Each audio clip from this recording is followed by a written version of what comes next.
അങ്ങനെ ഒരുത്തൻ്റെ പണിക്കുറ്റി തീർന്നു. അവൻ ലോക്കായി, അകത്തായി.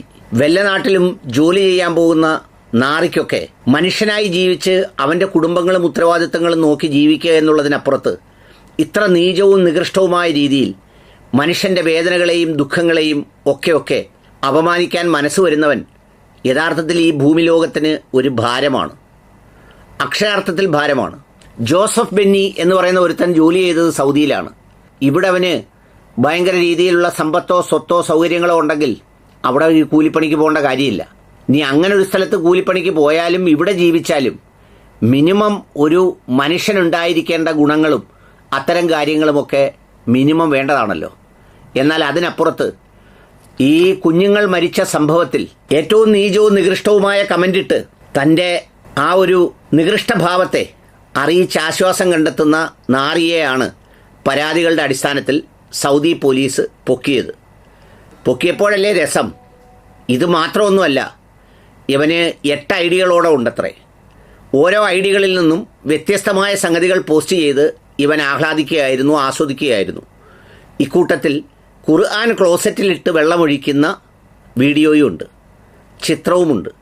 അങ്ങനെ അടക്കം നമ്മൾ സാധാരണ ചെറിയ സമ്മാനം കൊടുക്കാൻ ആളുകൾ ആഗ്രഹിക്കുമ്പോൾ വലിയ സമ്മാനം കൈപ്പറ്റുന്ന അവസ്ഥയിലാണ് അവനിപ്പോഴുള്ളത് എന്നാണ് വിവരം. ഏതായാലും UAE പോലെയോ മറ്റുള്ള സ്ഥലങ്ങളിലെ പോലെയോ എടുക്കുന്ന തീരുമാനം അമർത്തിയെടുക്കുന്ന സൗദി അറേബ്യ എല്ലാം അങ്ങ് ഫ്ലാഷാക്കി വിടാറ് പതിവുള്ളതല്ല.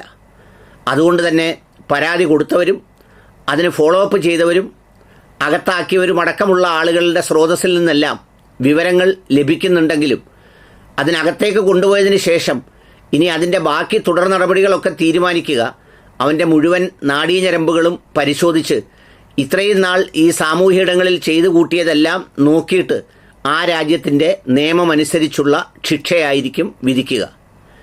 ചിലപ്പോൾ 5-10 വർഷം അവിടെ ഇട്ട് ഒക്കുന്ന പണിയൊക്കെ ചെയ്തിട്ട് ഇനി സൗദി അറേബ്യ കാണാത്ത പോലെ തിരിച്ച് കയറ്റി അയച്ചേക്കാം. അങ്ങനെ അടക്കമുള്ള ഏത് മാർഗമാണ് സ്വീകരിക്കേണ്ടത് എന്നുള്ളത് അവർ തീരുമാനിക്കും. പ്രിയപ്പെട്ടവരെ, ഈ ഭൂമിയിൽ മനുഷ്യനായി ജനിക്കുക എന്ന് പറയുന്നത് ഒരു ഭാഗ്യമായി കരുതുന്നവർ മാത്രമേ ഈ ഭൂമിയിൽ തുടർന്നും ജീവിക്കാവൂ. അതല്ല മറ്റെന്തെങ്കിലും തരത്തിലുള്ള ഉൽപ്പത്തികളാണ് ഉള്ളിൽ നിറയുന്നതെങ്കിൽ അതൊക്കെ എന്നെ അവസാനിപ്പിക്കേണ്ടതാണ്. എന്നിട്ടോ ഇതൊന്നുമല്ലാതെ വല്ല രാജ്യത്തും പോയി ജീവിച്ച ശേഷം ഏതെങ്കിലും ഒരാൾക്ക് കുറേ താങ്ങാനാവാത്ത ദുഃഖവും സങ്കടവുമൊക്കെ സംഭവിക്കുമ്പോൾ അവൻ്റെ ദുഃഖത്തിലും സങ്കടത്തിലും പങ്കെടുക്കുന്ന കുറേ പേർ, ഇനി അങ്ങനെയല്ലെങ്കിൽ ആയിക്കോട്ടെ എന്ന് വിചാരിക്കുന്ന മറ്റുള്ളവർ. പക്ഷേ യവനെപ്പോലുള്ളവർ ഇത് രണ്ടുമല്ല.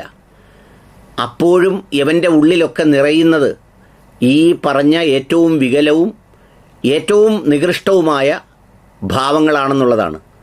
അതിനവന് തക്കതായ ശിക്ഷ നൽകേണ്ടതുണ്ട്. ഏതായാലും സൗദി അറേബ്യയിലായത് അവൻ്റെ ഭാഗ്യമാണ്. അങ്ങനെ കരുതിയാൽ മതി. ഒരു ലോട്ടറി അടിച്ചു എന്ന് കൂട്ടിയാൽ മതി. ആ അടിയുടെ സുഖം കുറച്ച് അനുഭവിക്കേണ്ടി വരും എന്ന് മാത്രം.